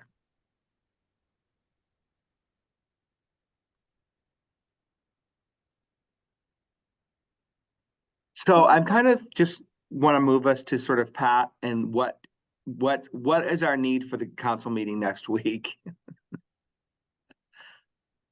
So this conversation, this work, Courtney, will have to happen right at our next meeting. But to Mary's point, is the council going to sort of dive into the priority work next at the council meeting? So I just want to make sure, Pat, we're giving you what you need for the full council meeting. Yeah, we will. I think what I'm going to do, and Courtney can have a conversation with me later. I will ask. We'll do 2 things. One is Courtney will summarize this project, and I'll look at time frame, summarize what the committee did, and some of the results that we had, and then we'll look at the priorities. Let me think about the order of that, and I will get with both Courtney, who will summarize the activity, and Mary doing the presentation with the priorities, and just let me look at how we do that. But I have all I need for the meeting and then some. Okay, great. Joe, I will, sorry. sorry. Can you send me I'm- the agenda for the next program grants meeting as well? Yes. So it's gonna, everyone, it'll be a kind of a continuation of this, so I'm gonna send that on to Mary right now. Or to Mary, I sent it to you, but I'll send it to Haley. Okay. And just to make sure that I'm on the same page to help prepare the council for next steps, I thank you to those who sent a link to potential definition of innovation. I will gather those as well as speak to other states who have done innovation grants and get some definitions for the council to vote on or discuss. I will also update the spreadsheet to make sure it includes the funding awards that have already gone out. And I will also create a draft of a letter of intent, if nothing more than to just have it as a basis for discussion. It is not a final draft, but it sounds like that would be helpful as we then discuss next steps and next decisions that need to be made. And so that we can maybe move forward with that sooner rather than later, because I don't want to have to wait maybe for the next committee meeting and delay this process any further. So those are my to-dos. So just for clarity, at the next meeting, the full council is going to decide on X amount of priorities under each pillar. And this committee has decided that the process is going to be that there's going to be announcement at some point to send in your letter of intent to the Maine Recovery Council about these X priorities or other. And then this committee is going to take those letters of intents and figure out the next process after that. Is that correct? Am I summarizing correctly? Mhm. Okay. I don't know if Joe's facilitating anymore, but Miles? No, I'm good. I'm just multitasking too. So I got the agenda out to, so the agenda's good. So yes, Courtney, and you're still on for the 2 weeks from today. You'll be continuing the application process discussion / work. Okay. And Wow. hopefully a priority information back from the council meeting on the 11th. Or we will. Let's be confident we will. We have to make decisions. Whatever, we just have to make the decisions and then live with them. But And Miles, you had your hand up earlier. Sorry, I didn't mean to cut you off. No, that's fine. I will not be at the next full council meeting. I'm going to be out of state. Is there a way I can get my priorities to Mary, or just so that my voice is heard on these? Because I know this is very important, and I might try to call in from the road. I don't know if I will be able to, but I would like um, to be able to, if that's possible, without actually being able to vote. I don't know how that would work, but do we have an ability for virtual voting, Haley? I mean, You other- can't vote if I can't see you, but if we're not, like, if you just want your voice heard and taken into account, then like the council can have votes that take your opinion into account, and you can It's give not- that from the phone. And it's doing an exercise. So if we're doing an okay. exercise, Yeah. in it, then I think Miles can. And if I hear from anybody else who's going to miss the meeting, we can send them the priority list and ask them to ask. We're not technically, well, we will be voting at the end, but this is really just giving an input. And we can certainly say that this came from Miles or this came from whoever. But to be able to have that voice at the table, I don't see any problem with that. Perfect. Thanks, folks. Sorry to No worries. make the No meeting worries. last longer. Perfect. And are we gonna vote on priorities, Pat? Maybe we can talk about this offline. We'll vote. We are going to vote at the meeting, but when we do the exercise, who's got what, and then we'll look at how the count comes out, and then we'll vote on this is the priorities of the committee. But the actual exercise, I think that people should be able to give input, even though they can't be there. If they know what those priorities are. But we will vote on them. But during the exercise, we can include people's thoughts. Okay, sounds good. Well, thank you, everyone. And thank you, Courtney, for leading, and Mary. And we'll see you all next Thursday. And then back on the 16th. All right, see you all. Thanks. Thank you. Everyone, stay safe. Bye-bye. Stay Thanks. safe in the snow.